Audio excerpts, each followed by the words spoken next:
आपने सुना कि किस तरीके से कैसे जो है ये अपने दर्द जो है छुपा रहे थे, लेकिन कहीं ना कहीं कहते हैं ना कि गरीब इंसान जो है जो मेहनत भी करे तो कैसे करे, क्योंकि इनके हस्बैंड का मैंने अभी बताया, वो दिखाया कि किस तरीके से वो भी क्या करे और ये भी जो है। नमस्कार, जगह न्यूज़ पोर्टल में आपका स्वागत है। मैं हूँ प्रिंसी कौर। हम हर वक्त एक नई कहानी, एक नई हकीकत जो है आपके सामने लाते हैं और दिखाते हैं कि किस तरीके से देश का कहा तो जाता है देश आगे बढ़ रहा है, जो गरीबियत है, गुर्बत है, वो ख़त्म हो रही है। लेकिन अगर हकीकत में हम आपको दिखाएं तो कई परिवार है, कई फैमिलियां हैं जिनका 2 वक्त की रोटी खाना भी बहुत मुश्किल है। ऐसे ही परिवार से आज हम आपको मिलाएंगे जो कि जीवन नगर में रहते हैं और दिखाएंगे कि क्या इनके घर के हालात हैं। मैं आपको दिखाना चाहूँगी कि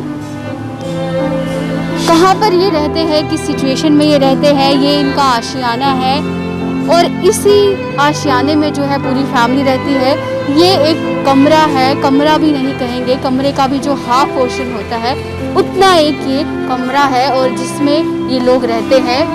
देखिए, ये इतनी सी जगह पे ये पूरी फैमिली रहती है, यहीं पे खाते हैं, यहीं पे सोते हैं, सब चीज़ें जो है इसी कमरे में होती है। और इसी के साथ में अगर आपको बता दूं तो 5 जन हैं ये फैमिली के और इसी छोटे से कमरे में जो है अपना गुजर बसर करते हैं। हम इनसे बातचीत करेंगे, जानना चाहेंगे कि कैसे इनका गुजारा हो रहा है और कैसे ये इस छोटे से कमरे में जो है अपना जो जीवन है व्यतीत कर रहे हैं। इन फैमिली मेम्बर से बातचीत करेंगे और आपको बताएंगे इनकी हकीकत, क्या हकीकत है इनकी, किन हालातों से ये गुजर रहे हैं और कैसे अपनी अपना जो जीवन है वो चला रहे हैं। आप इस समय तस्वीरों में देख रहे होंगे कि ये जो स्कूटी पे जो ये बैठे हुए शख्स है, इनका ही ये घर है। इनसे बातचीत करेंगे और तस्वीरों से आप जान चुके होंगे कि जो ये व्यक्ति है ये विकलांग है, कोई काम काज ही नहीं कर सकते, लेकिन इसके चलते हुए फिर भी ये काम करते हैं। मैं इनसे बातचीत करना चाहूँगी। सर, सबसे पहले आप अपना नाम बताइए। मेरा नाम भूरा कश्यप है जी। मैं जम्मू में जीवन नगर इंडस्ट्री एरिया में रहता हूँ। अपने परिवार को किस तरह पालते हैं हम ही जानते हैं। ये छोटा मोटा मेरा रोज़गार है, जो उस रोज़गार से अपने बच्चों को पढ़ाई लिखाई भी करते हैं, किराया भी निकालते हैं। कोई आता है राशन पानी दे जाता तो ठीक है, नहीं देता तो वो भी हम किसी के आगे मांगने नहीं जाते हैं। क्या काम करते हैं सर? हम बस सब थोड़ा बहुत फल फ्रूट ले आते हैं, एक एक पेटी केला उधार ले आते हैं मंडी से, बेच करके उनका कर्ज दे करके उसके बाद में अपना पालन पोषण बच्चों को करते उसी से। जो ये रेडी सामने लगी हुई है, इस पे ही आप फ्रूट्स वगैरह बेचते हैं? हाँ जी। और कोई मतलब किसी तरीके की मदद कोई करता है? कोई मदद नहीं करता, किसी ने भी आज तक कोई मदद नहीं की है मेरी। मैं एक भाई साहब मिले थे, प्रेस रिपोर्टर हैं, इनने मेरी केवल हेल्प की है और किसी ने नहीं की। इनने मेरे को राशन भी दिया है, उसके बाद में इनने मेरे को कोई बोला है कि भैया आपको कोई चीज़ की ज़रूरत पड़ेगी तो आप मेरे को बोलना, राशन पानी के लिए आपके घर तक मैं पहुंचाऊंगा, ठीक है। और अभी तक किसी ने भी ये मेरी हेल्प नहीं की है। तो घर परिवार जो है वो कैसे चल रहा है? बस घर परिवार एक वक्त, अभी देखिए सिलेंडर किसी तरह पैसे जोड़ करके आपके सामने सिलेंडर खरीद के लाए बच्चों के लिए, 2-2, 3-3, 4-4 रुपए जोड़ते हैं, उसी तरह सिलेंडर जोड़ करके बच्चों के लिए लाते हैं। सुबह से बच्चे अभी खाना नहीं खाता, अभी होटल का नान ले करके होटल से बच्चों को खिला रहा हूँ बैठ के। ये वो नन्हे बच्चे हैं, छोटे बच्चे हैं जिनके लिए ये रेडी चलाने को मजबूर है, और क्या कहना है कि किसी भी प्रकार की जो मदद है वो नहीं करते। और आप समझ सकते हैं कि गरीब परिवार का कितना मुश्किल है इस पैंडेमिक के चलते हुए। इनकी फैमिली के और भी सदस्यों से बात करेंगे, इनसे दोबारा बात करेंगे। उससे पहले मैं इनकी वाइफ और इनके छोटे छोटे बच्चे भी आपको दिखाऊंगी कि किस तरीके से जो यहाँ पर रहते हैं, और जानना चाहूँगी इनसे, क्योंकि जिस तरीके से इनके पिता ने बताया कि जो ये बच्चे हैं ये पढ़ाई भी करते हैं, ये बच्चे जो है स्कूल भी जाते हैं, और ऐसा नहीं है कि इनको जो इनके पिता ने है वंचित नहीं रखा है, पढ़ाई से इनको पढ़ाते हैं। आप देखिए ये वो नन्हे नन्हे बच्चे हैं, 2 बेटियां हैं इनकी और 1 बेटा है। स्कूल जाते हो आप? हाँ जी जाते हैं। किस क्लास में पढ़ते हो? यूकेजी। यूकेजी में पढ़ते हो? तो घर पे इसी कमरे में सब रहते हैं? और सुबह से खाना खाया अभी तक? कुछ खाया अभी तक आपने?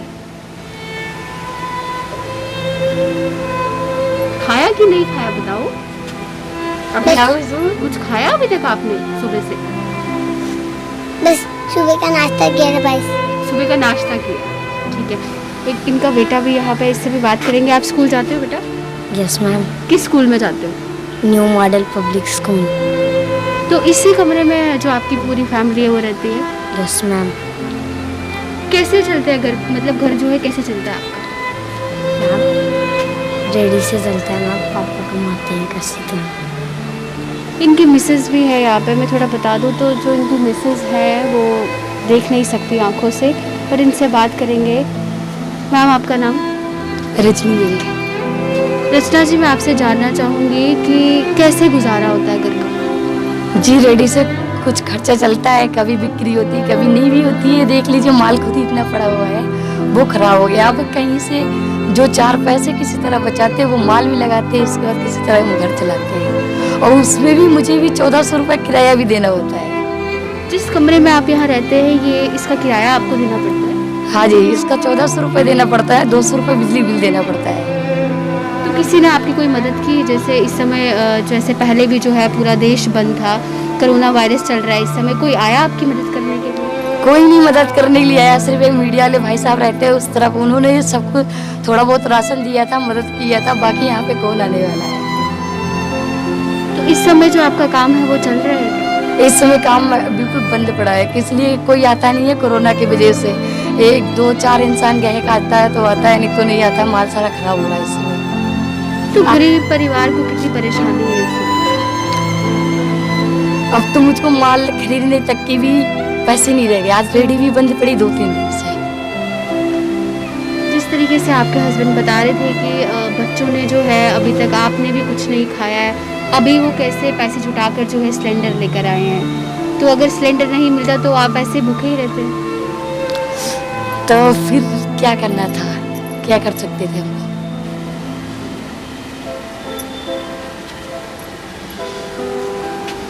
आपने सुना कि किस तरीके से कैसे जो है ये अपने दर्द जो है छुपा रहे थे, लेकिन कहीं ना कहीं कहते हैं ना कि गरीब इंसान जो है जो मेहनत भी करे तो कैसे करे, क्योंकि इनके हस्बैंड का मैंने अभी बताया, वो दिखाया कि किस तरीके से वो भी क्या करे, और ये भी जो है ये आंखों से देख नहीं सकती, फिर भी अपना परिवार चला रही है। इतना सा कमरा है, इस कमरे का भी इन्हें रेंट भरना पड़ता है। आप समझ सकते हैं ये कमरा शुरुआत में ही ख़त्म हो जाता है, मैं क्या बताऊं। और इस कमरे में 5 मेंबर रहते हैं। ये चारपाई यहाँ पे लगी हुई है, इसी चारपाई पे इनका गुजारा होता है।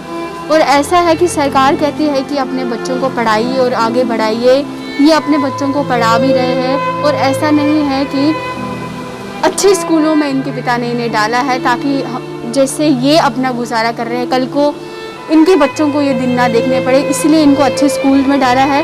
लेकिन इनका कहना है कि गरीब की कोई नहीं सुनता, नहीं सिलेंडर आता तो भूखे ही रहते। मैं चाहती हूँ कि ऐसे लोगों की जो है बढ़ चढ़ कर मदद करनी चाहिए, आगे आना चाहिए और इनके आगे जो है अपना मदद का हाथ बढ़ाना चाहिए, क्योंकि इन जो ऐसे लोग जिनके पास कोई सोर्स नहीं है इनकम का, एक रेडी के सहारे जो है ये अपना घर चलाते हैं और 3 बच्चे हैं। ये छोटी वाली बिटिया भी इनकी है, ये भी पढ़ती है। स्कूल जाते हो आप? किस क्लास में पढ़ते हो? बताओ, शाबाश। किस क्लास में पढ़ते हो? बोलो नैना, किस क्लास में पढ़ते हो नैना? नैना किस क्लास में पढ़ते हो? भाई नैना बोल दो। नर्सरी में पढ़ते हो? बच्चे तीनों जो है स्कूल जाते हैं। जैसे मैंने इससे पहले भी आपको बताया, 2 बेटियां हैं और 1 बेटा है। ये इतना सा कमरा है, इसका भी रेंट भरना पड़ता है, तो मुसीबतों पर मुसीबतें ही हैं इनके ऊपर।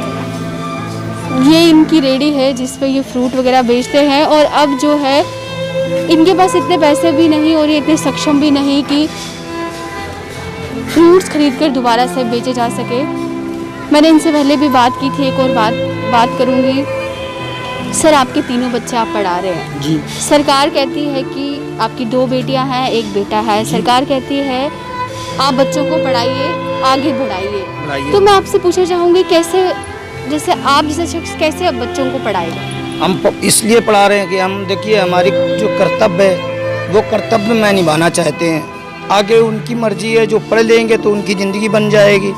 हम ये ना हो कि माँ बाप दोनों निगड़े लूले थे, इस जन्म में जो अच्छे कर्म कर रहे हैं हम, तो हमारे ये तीनों अच्छे आए हैं। तो इसलिए हम चाहते हैं हमारे ये तीनों बच्चे जो अच्छे आए हैं तो इनकी लाइफ बना करके छोड़ूं तो ये हमारा कुछ नाम रोशन करेंगे धरती पर।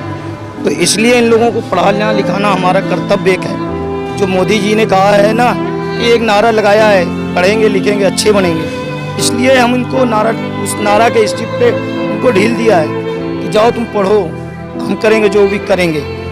हम अपनी तरफ से जो भी चलेगी सेवा, जो भी पैसा लगे, जितना भी पैसा लगे, कि हम किसी तरह कैसे भी करके मेहनत करके तुझे पढ़ाऊँगा, दोनों को, तीनों को। तुम लोग पढ़ो तो, क्यों बेटियां तो अपने घर की नहीं है, पराए घर की हैं। इनका भार बहुत ज़्यादा भारी है। लड़कियों को एक बार नहीं पढ़ाएंगे भी तो चल जाएगा, लड़कियों का भार बहुत भारी मेरे सर। मतलब आपका कहना है कि बेटियां पढ़ेंगी, कल को अपने पैरों पे चलो, कम से कम कमा कल की ससुराल जाए तो हमारी बेटियां, ये ना हो कोई दुख तकलीफ हो तो उनको साइन भी नहीं करना आता हो या कुछ भी नहीं करना होता। तो इसलिए उनके लिए ऐसा कर रहा हूँ कि वो पढ़ लिख करके कुछ आगे अपनी ज़िंदगी अपने आप में खड़े होकर कहीं भी खड़ी हो जाएंगी तो अपने आप में भी मजबूत रहेंगी। हम ये चाहते हैं उनसे, हैं बेटियों के लिए। और सरकार से या किसी भी से हम कहते हैं कि हमारे पास जो नहीं है, हम ये नहीं कहते कि हमारे पास बहुत कुछ, हमारे पास कुछ भी नहीं है। एक वक्त रोटी भी नहीं मुझे मिलेगी। मैं ऐसा बंदा हूँ कि एक दिन भूखा भी रहने वाला बंदा हूँ। 2-2 दिन पानी पी पी के गुजारा किया है मैंने, और उस गुजारे को अपने बच्चों के लिए पढ़ाने के लिए हम पूरा कोशिश कर देंगे, चाहे हमको भूखे मरना पड़े चाहे टूटे मरना पड़े। ये लोग कह रहे मोदी जी ये कर रहे हैं, मोदी जी वो कर रहे। मोदी जी कुछ भी नहीं कर रहे। क्या कर रहे हैं हमारे लिए मोदी जी? बता दें हमको सरकार कि मोदी जी के प्रधान कर रहे हैं। प्रधान खुद लोग भगा रहे हैं, लोग प्रधान मोदी के खुद भगाते हैं धरती से कि जाइए यहाँ कुछ नहीं है, जाओ। मैं खुद भाग के आया हूँ वहाँ से। ना किसने क्या किया, ना गवर्नमेंट की कोई पेंशन मिलती है, ना कोई गवर्नमेंट की सुविधा मिलती मेरे पास, ना गवर्नमेंट से मुझे कोई आज तक लाभ मिला है। केवल एक मीडिया वाले भाई साहब थे, उनका नंबर नहीं मेरे पास। उनने मेरा हैंडीकैप सर्टिफिकेट बनवाया था, आधार कार्ड बनवाया था। उस आधार कार्ड के द्वारा एक दिन अभी वो कौन सी मीडिया आई थी, उनका नाम भूल गए हम थे, वो भाई साहब ने ना जब चर्चा की तो आगे जाके वो दफ्तर में मैं कागज़ जब पहुँचाया है तो दफ्तर वालों ने उनके फ़ोटो देखा ना मोबाइल में कि इनकी फ़ोटो मीडिया में छप गई, तब उनने मेरा फार्म तुरंत ले करके ना फार्म जमा कर लिया। बोले अगले महीने 10 तारीख को आपको पेंशन डालेंगे आपके खाते में। हमने ठीक है जी। उससे पहले अभी तक कोई ना पेंशन ना कुछ। आज 20-25 साल हो गए, कोई सरकार की कोई सुविधा मुझे नहीं मिली है। ना मोदी जी के यहाँ से लोग कहते हैं मोदी जी ये चीज़ दे रहे, वो चीज़। ये सिलेंडर भी हमने गुरुद्वारे की कमाई से, अपने मेहनत की कमाई से खरीदा है। मोदी जी क्या कर रहा है? मोदी जी तो चोरी का केस बना करके लोगों को सर पे डाल रहा है। माँ बाप जो है अपने बच्चों के लिए सुनहरे सपने देखते। जिस तरीके से आपने कहा कि आप भूखे पेट तो रह लेंगे, जिस समय कुछ नहीं होता, तीनों बच्चे जो हैं कैसे सामना करना पड़ता है एक माता पिता को निराश होकर? वो तो सभी को करना पड़ता है। आपको मैं बताऊं, मैं तो अपने बच्चों को देख करके ही जीते हैं, क्योंकि हम इन्हीं के बदौलत जी रहे हैं। क्यों? इन्हीं को पालने के लिए आया हूँ धरती पे, इन्हीं के संग कर्तव्य निभाने आया हूँ। जो भी कर्तव्य निभाऊंगा इन लोगों के साथ में निभाऊंगा। और जो बच्चे हमारे पढ़ लिख करके आगे बढ़ गए तो हमारा तो नाम रोशन हो ही जाना है। हम ये चाहते हैं कि हमारे बच्चे आगे बढ़ जाएं। हम अभी तक इन स्कूलों में डाल रहा था, अब मैं केवी में गया हूँ। केवी के अंदर प्रिंसिपल से के पास जाने की कोशिश कर रहा हूँ, या डीसी साहब के पास जाने की कोशिश कर रहा हूँ कि मेरे बच्चे केवी में डाल दिया जाए। मैं पैसा नहीं है मेरे पास, तो केवी में तो मेरे बच्चे पढ़ के निकल तो जाएंगे बाहर। मैं सरकार से यही गुजारिश करना चाहता हूँ कि केवी स्कूल में मेरे दुनिया के बच्चे पढ़ रहे हैं। हर स्कूलों में फीस माफ़ है, कौन से स्कूल में मेरी फीस माफ़ है? किस बच्चे की फीस माफ़ है? केवल एक लड़की की केवल फीस नहीं ली जाती, एडमिशन के पैसे लिए जाते, कापी किताबों के पैसे लिए जाते, हर चीज़ के मुसीबत काट के हम लोग फटे पुराने कपड़े पहन के गुजारा करते। देखिए फटे कपड़े पहनते हैं, मगर अपने बच्चों के लिए, पढ़ाई के लिए हम आगे बढ़ रहे हैं कि हमारे बच्चे पढ़ जाएं। ये मुसीबतें सामना कर रहे हैं। साफ तौर पर तस्वीरें आपके सामने हैं, हकीकत आपके सामने है कि कैसे ये परिवार जो है अपना गुजारा कर रहा है। कुछ भी छुपा नहीं है, सब आपके सामने है, सब आपकी आंखों के सामने है। 3 बच्चे हैं, 2 बेटियां हैं और एक बेटा है, वाइफ है और ये खुद है। इतनी सी जगह का जो है इन्हें किराया भी भरना पड़ता है। और जिस तरीके से इन्हें खुद कहा कि खुद के जो कपड़े हैं ये फटे पहन सकते हैं, लेकिन अपने बच्चों के लिए सब कुछ करने को तैयार है। लेकिन सवाल यहाँ यही उठता है कि ऐसे लोगों के जिनमें इतना जज्बा है अपने बच्चों को पढ़ाने का, आगे बढ़ाने का, ताकि जो दिन ये देख रहे हैं वो बच्चे ना देखें। खुद तो भूखे सो जाते हैं, लेकिन बच्चों को जो है कैसे एक माँ बाप अपने बच्चों को भूखा सोते हुए देखें। और इस समय इस कोरोना काल के चलते अगर मैं बात करूँ मध्यम वर्ग के इंसानों की, तो उनकी भी आर्थिक स्थिति बहुत ख़राब है। ये लोग तो इस रेडी पे गुजारा करते हैं और अब इनके पास इतना पैसा भी नहीं कि ये इस रेडी पे दोबारा से फ्रूट ला सके और बेच सके। सिलेंडर भी अभी जो है कहीं गुरुद्वारे में सेवा वगैरह करते थे, वहीं से जो है पैसे जुटाकर इन्होंने सिलेंडर लाया है। और अब जाकर जो है घर में चूल्हा जलेगा तो रोटी पकेगी और तब जाके ये बच्चे जो है कुछ खा पाएंगे। तो मैं सबसे सिर्फ यही कहना चाहती हूँ कि ऐसे परिवार का जो है, इन परिवार के जो कंधे हैं उन्हें मजबूत कीजिए और इंसानियत को जगाए रखें कि आप लोग जो है इनके साथ हैं। और मुझे पूरा विश्वास है कि जो लोग इस वीडियो को देख रहे होंगे उनमें से कई लोग जो हैं आगे आएंगे, ज़रूर आगे आएंगे, इन परिवार की मदद करेंगे और इनका सहारा बनेंगे और बताएंगे कि इंसानियत ज़िंदा है। और इनके जो कंधे हैं वो और मजबूत करेंगे ताकि ये अपने बच्चों को पढ़ा सके। अच्छा भविष्य जो ये नहीं बन सके वो अपने बच्चों को बनाएंगे। तो ऐसे ही तमाम खबरों के लिए जुड़े रहिए जेके न्यूज़ पोर्टल के साथ। धन्यवाद।